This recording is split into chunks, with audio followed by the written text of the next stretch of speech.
अस्सलामुअलैकुम। इमरान खान की जान को ख़तरा है। प्लान बी की नाकामी के बाद प्लान सी क्या है और प्लान सी की हकीकत क्या है, इसमें कितनी कहानी है, कितना फसाना है, महंगाई की जो सूरत हाल है आइंदा आने वाले दिनों में होगा क्या, और कहाँ कहाँ आपसे और मुझसे हमारा खून मांगा जाएगा और उसके बाद भी मामलात बेहतर क्यों ना होंगे, इस पर भी बात करेंगे। और मरीम नवाज़ का मशहूर ज़माना जुमला कि पीडीएम में लड़ाई हो गई, इसकी हकीकत क्या है आज के तनाजुर में। जो पंजाब के पी इंतखाबात हैं और कौमी असम्बली के ज़िमनी इंतखाबात हैं, इस तनाजुर में पीडीएम में क्या लड़ाई हुई, क्या मामलात हैं, इस पर भी तफसीली तौर पर बात करेंगे। आप मेरा फेसबुक और यूट्यूब देख रहे हैं, आप मुझे फेसबुक पर फॉलो और यूट्यूब पर सब्सक्राइब कर सकते हैं। चेयरमैन तहरीक इंसाफ इमरान खान ने आज एक न्यूज़ कॉन्फ्रेंस की, आज उन्होंने ख़िताब किया और इस ख़िताब में उन्होंने कहा कि मेरी जान को ख़तरा है और अब प्लान सी पर अमल हो रहा है, जिसका ज़िम्मेदार आसिफ अली ज़रदारी है। और आसिफ अली ज़रदारी ने सिंध हुकूमत का लूटा हुआ पैसा, करप्शन का पैसा, एक दहशतगर्द तंजीम को दे दिया है। माफ़ कीजिएगा, तबीयत की ख़राबी की वजह से आज आवाज़ भी वैसी नहीं जैसी होनी चाहिए, लेकिन बहरहाल आपके साथ इस सिलसिले को जोड़े रखना और इस सिलसिले को जारी रखना भी उतना ही ज़रूरी है जितना बाकी मामलात। तो खैर, खान साहब ये कह रहे हैं कि दहशतगर्द तंजीम को पैसे दिए गए हैं। ये कम बेश वो बातें हैं जो शेख रशीद साहब गुज़श्ता कुछ दिनों से या कम बेश एक हफ़्ते से कर रहे हैं, और शेख रशीद साहब की दी हुई ये लाइन है जिससे खान साहब इस वक्त टोक कर रहे हैं। और खान साहब की जान को यकीनी तौर पर ख़तरात हैं। इस सिलसिले में जो इंटेलिजेंस एजेंसीज़ हैं उनकी तरफ से बार बार अलर्ट्स भी जारी किए गए, और फिर वज़ीराबाद वाक़या जो है उसकी भी तहकीकात अगर हो जाएं तो पता चल जाएगा कि उनकी जान को किस हद तक ख़तरात हैं। लेकिन खान साहब ने आज जो नाम ले दिया है साबिक़ सदर आसिफ अली ज़रदारी का, ये मैं समझता हूँ कि उन्होंने जो उनकी हुकूमत जाने का एक बयानिया था, जो उन्होंने अमेरिका से शुरू किया, डोनाल्ड लू, उसके बाद फिर वो होता होता आखिर में अब मोहसिन नकवी तक बात आ गई है। इसी तरह वो अपनी जान को जो ख़तरा है उस ख़तरे को भी कहाँ से शुरू करके इस्लामाबाद में बैठे हुए कुछ लोग, वज़ीर आज़म, वज़ीर दाखिला और दीगर लोग, और उसके बाद अब वो आसिफ अली ज़रदारी तक आ गए हैं।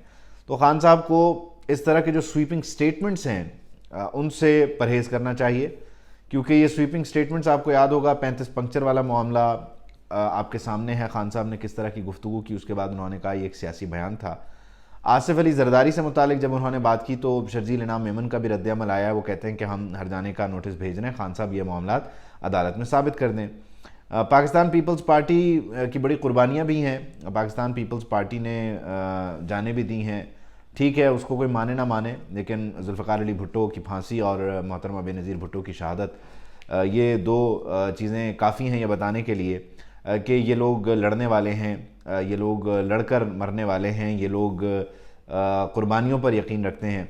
तो जो कुर्बानी देने वाले होते हैं वो अपनी कुर्बानी तो देते हैं, दूसरों की कुर्बानियों के बारे में वो इतना सोचते नहीं हैं। पाकिस्तान पीपल्स पार्टी का अगर तो नज़रिया वही है, लेकिन ज़रदारी साहब के बाद बहुत सारे मामलात मुख्तलिफ हुए, लेकिन ज़रदारी साहब इमरान खान साहब को टफ़ टाइम देने के लिए उनकी सियासी चालें ही काफ़ी हैं। तो ज़रदारी साहब को इस तरह की कोई ओछी भोंडी हरकत प्लान करने की ज़रूरत है नहीं। खान साहब ने ये जो बयान दिया है, मैं समझता हूँ ये इंतहाई इमेच्योर लेवल का बयान है, और ख़ान साहब को इस बयान को अब साबित करना चाहिए। अगर तो उन्होंने नाम ले दिया है और कत्ल की साजिश का इल्ज़ाम लगा दिया है तो ख़ान साहब को फिर इसकी हकीकत बयान कर देनी चाहिए। ये सिर्फ़ और सिर्फ कह देना कि मैंने एक वीडियो रिकॉर्ड की हुई है, वो बाहर पड़ी हुई है और फिर जब मुझे कुछ हो गया तो लोगों को पता चलेगा, ये आई बिलीव कोई जवाज़ नहीं है। ख़ान साहब को दो टोक अल्फाज में खुल्लम खुल्ला बात करनी चाहिए और बताना चाहिए कि उनकी जान को जो ख़तरात हैं वो क्या हैं। दूसरा, खैबर पख्तूनख्वा में जिस तरह से दहशतगर्दों की एंट्री हुई, उसके अवामिल क्या हैं, उसके किरदार क्या हैं, खान साहब को उस बारे में भी बात करनी चाहिए, सफाई देनी चाहिए, वजाहत देनी चाहिए, क्योंकि उनकी वहाँ पर हुकूमत थी। तो खैबर पख्तूनख्वा में ये सब कैसे हो रहा था और बैरिस्टर सैफ जैसे लोग जो हैं वो मिन्नत समाजत क्यों कर रहे थे मुसल्लह लोगों की, इस सब पर उन्हें वजाहत देनी चाहिए। और ख़ान साहब को मैं फिर मशवरा दूँगा कि संजीदा बात करें। इस वक्त जो मजमूई सूरत हाल है वो बड़ी ख़तरनाक है। आज आप देखें डॉलर 260 क्रॉस कर गया। इलेक्शंस के बारे में एक क़यास आ रही है कि ये होंगे, वक्त पर नहीं होंगे, इलेक्शन करवाने के लिए हमारे पास पैसे हैं या नहीं हैं। मसला असद उमर साहब सही कह रहे हैं कि इस वक्त मईशत का नहीं, हमारी सालमियत का है। और जब मसला सालमियत पे आ जाए, जब हमारी सालमियत चैलेंज हो रही हो, तब फिर हमें अपने जो अंदरूनी इख्तलाफात हैं, दाखिली मामलात हैं, उन पर सियासत बंद कर देनी चाहिए और हमें सिर्फ़ और सिर्फ मुल्क व कौम का सोचना चाहिए। क्योंकि अगर ये बॉडी अपनी जगह रहती है, ये बॉडी काम करती है, ये बॉडी इंटैक्ट रहती है, तो फिर आप और मैं हैं। इस बॉडी का इंटैक्ट रहना बड़ा ज़रूरी है, उसके बाद सारे मामलात हैं, उससे पहले कुछ नहीं है। तो खान साहब को मुल्क की बका सलामती की खातिर इस वक्त ये जो ना तजर्बेकारी है, ना समझी है उनकी, या उनका बहुत ज़्यादा ब्लंट होना है, स्ट्रेट फॉरवर्ड होना है, उससे परहेज़ करना चाहिए। और अगर वो अब भी ब्लंट हो रहे हैं और स्ट्रेट फॉरवर्ड आ रहे हैं, ये उनका राइट है, then he should prove it. उन्हें इनको अदालतों में, या अदालतों में नहीं तो कम अज़ कम आवाम के सामने इन चीज़ों को फिर प्रूव कर दें। खान साहब को फिर इसमें कोई दूसरी तीसरी बात करने की ज़रूरत नहीं है। खान साहब को अगर लगता है कि जरदारी साहब किसी कत्ल की साजिश का हिस्सा हैं, तो खान साहब उसे अदालत में साबित कर दें, खान साहब आवाम की अदालत में साबित कर दें। खान साहब के साथ तो आवाम है खान साहब के बकौल, और वो पाकिस्तान के मकबूल तरीन लीडर हैं, लोग उनकी बात सुनेंगे। तो खान साहब को, जहाँ उन्होंने बड़े बड़े लोगों को जो है उनकी नाक रगड़वा दी, तो आसिफ अली जरदारी साहब फिर क्या चीज़ हैं। तो खान साहब को चाहिए कि इस मामले को अब वो साबित करें, ये सिर्फ एक बयान ना हो, ये अगर तो हकीकत है तो इसको फिर खान साहब साबित करें, इसको डन एंड डस्टेड करें, इसका कोई दूसरा रास्ता नहीं है। डॉलर 260 रुपये क्रॉस कर गया है और ओपन मार्केट में इसका रेट जो है उसका कोई सर पैर ही नहीं है। सोने पर आज फ़ी तोला 7,000 बढ़ गया, 2 लाख रुपए सोने ने क्रॉस कर लिया। डॉलर पे कैप ख़त्म हुई, आप जाता हुआ देखिए डॉलर को। अभी वजारत ख़जाना के लोग ये अंदाज़ा लगा रहे हैं कि कम से कम ये 290-300 तक पहुंच जाएगा। इंटर बैंक का जो रेट है वो 290-300 रुपये तक होगा। तो इसके बाद जो एक हंगामा होगा, एक तूफ़ान होगा, वो आप देख सकते हैं कि क्या सूरत हाल होगी। IMF का वफ़द आ रहा है, उसके आने से पहले पहले बिजली जो है उसको महंगा कर दिया जाएगा। उस पर जो सब्सिडी आपको दी जा रही है वो ख़त्म हो जाएगी 7-7.5 रुपये की। बल्कि अब तो बिजली मज़ीद महंगी भी होगी, क्योंकि डॉलर जिस तरह से बढ़ रहा है, तो आपके जो फ्यूल का एक्सपेंडिचर है उसको आपने फिर मैनेज करना है। फ्यूल प्राइस एडजस्टमेंट की मद में आपसे अरबों रुपए जो है वो वसूल किए जाएंगे, मुझसे लिए जाएंगे पैसे, आपसे लिए जाएंगे पैसे। इसी तरह आपका जो गैस का बिल है वो बहुत बढ़ जाएगा।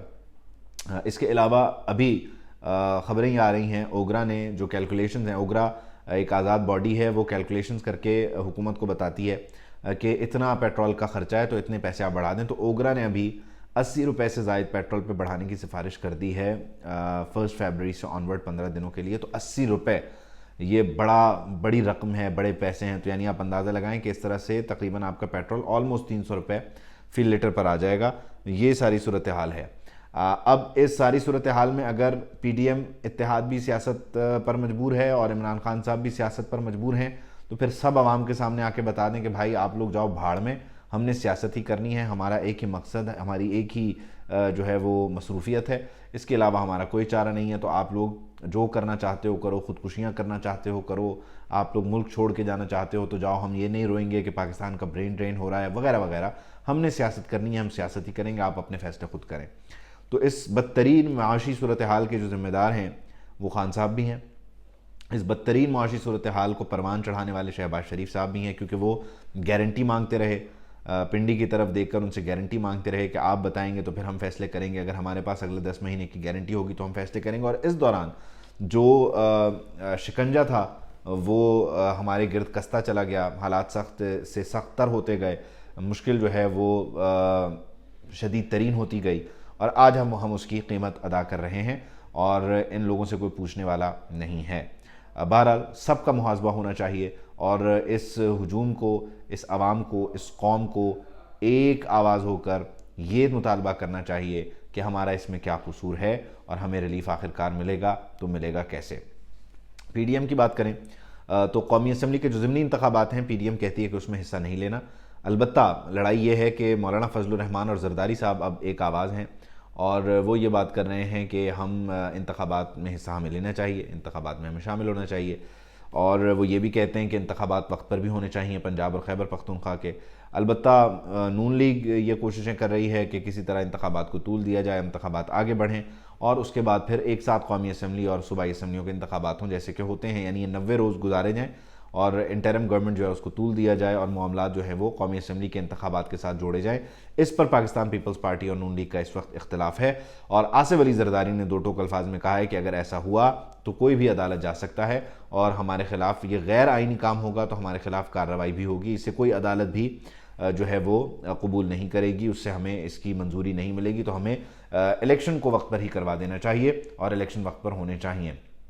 दूसरी चीज़ ये है कि मरीम नवाज़ साहिबा की वापसी हो रही है और मरीम नवाज़ साहिबा की वापसी में जो MPs MNAs हैं उन्होंने हाथ खड़े कर लिए हैं। वो कहते हैं कि जी बड़ा मुश्किल हो रहा है लोगों को इस वक्त इंगेज करना, लोगों को निकालना और बड़ा पावर शो करना। तो नून लीग के लिए ये भी एक बड़ा चैलेंज है। दूसरा, नवाज़ शरीफ साहब इस वक्त ये प्रेशर दे रहे हैं शहबाज शरीफ साहब पर कि जरदारी साहब ने पंजाब में अपना इन्फ्लुएंस बढ़ा लिया है मोहसिन नकवी साहब की सूरत में, और जरदारी साहब बड़े लोगों से मिलते मिलाते भी खुद हैं, यानी हुकूमत का फेस वो हैं बड़ी जगहों पर जब मुंह देने की बारी आती है। तो तुम क्या कर रहे हो, तुम्हें भी खुलकर ज़रा सामने आना चाहिए। इस तरह तो ये हमारे सर पर सवार हो जाएगा, और अगर ये सर पर सवार हो गया तो फिर पंजाब भी हमारे हाथ से गया। सिंध में ऑलरेडी पीपल्स पार्टी, पंजाब में भी अगर पीपल्स पार्टी हमें डेंट मारती है, फिर ऊपर से तहरीक इंसाफ, तो हमारा तो मुस्तकबिल जो है वो ख़तरे में है। तो ज़रा एक्टिव हो जाओ, काम शाम करो। ये कौन से तौर तरीक़े हैं जिसके लिए मरीम नवाज़ साहिबा को भेजा जा रहा है? और मरीम नवाज़ साहिबा की वापसी के लिए जो यूथ है, जो वर्कर है, कारकुन है मुस्लिम लीग नून का, उससे मुनज़्ज़म करने की कोशिशें हो रही हैं। लेकिन ये एक बड़ा चैलेंज है मुस्लिम लीग नून के लिए मौजूदा वक्तों में कि जब वो हुकूमत में है, वफाकी हुकूमत उनकी है, जो सख्त तरीन मुआशी फ़ैसले हैं वो खुद कर रहे हैं, ऊपर से खान साहब का नैरेटिव है, खान साहब ने चढ़ाई की हुई है। तो ऐसे में जो कमज़ोर नोयत का जिसका वो है अक़ीदा है अपनी सियासी जमात के साथ, जिसका ईमान के आखिरी दर्जे पर उसका यकीन है मुस्लिम लीग नून पर, उनके हुक्मरानों पर, जो कमज़ोर तरीन कारकुन है वो तो घर से निकलते हुए डर रहा है। साफ सीधी सी बात है। वो कहता है भाई क्या फ़ायदा, क्या मिलेगा इन लोगों के साथ जाकर, इन्होंने तो मेरी ज़िंदगी हराम कर दी है। तो उधर से फिर वो खान साहब का नैरेटिव सुनता है तो वो बोलता है हाँ ये बात तो ठीक कर रहे हैं, लेकिन वो उनको भी फिर गालियाँ देता है और कहता है कि भाई किया तो इसने। तो वो एक कन्फ्यूज़ है। ये कन्फ्यूज़ वोटर बड़ा काम दिखाएगा इंतखाबात में, और कमोबेश इसको हर पार्टी कैप्चर करने की कोशिश भी करेगी। लेकिन PDM में लड़ाई या इख्तलाफ, आप जो भी इसे कहना चाहें, उसकी बुनियाद पड़ चुकी है इंतखाबात के मामले को लेकर, और सीट एडजस्टमेंट पे भी ये मामला फंसेंगे। जरदारी साहब के लिए विन विन सिचुएशन होगी। पाकिस्तान मुस्लिम लीग नून को डेंट पड़ेगा, मौलाना KP और बलूचिस्तान से अपने मामला को सीधा करेंगे, और पंजाब में अलबत्ता पाकिस्तान मुस्लिम लीग नून के लिए थोड़ी सी मुश्किल जरदारी साहब क्रिएट ज़रूर करेंगे। वो हंसते मुस्कुराते हुए कार्रवाई डालेंगे, लेकिन कार्रवाई वो भरपूर डालेंगे। तो ये है इस वक्त सियासी मंजरनामा। आहा PDM में लड़ाई हो गई वाला हिसाब है। और अब मरीम नवाज़ साहिबा वापस आती हैं तो देखें PDM किस तरह से दोबारा से मुतहर्रिक होती है, फ़ाल होती है, बहाल होती है। इंतखाबी सेटअप को लेकर हुकूमत तो उन्होंने बना ली, अब उन्हें इंतखाबी सेटअप के लिए जो मामला सेटल करने हैं, अलाइन करने हैं, उसमें देखते हैं कि उन्हें किस हद तक कामयाबी मिलती है। इसके लिए थोड़ा सा इंतज़ार करें, और ख़ान साहब इस दौरान आसिफ अली जरदारी पर लगाए गए इल्ज़ामात को साबित कर दें। अल्लाह अल्लाह खैर सल्ला।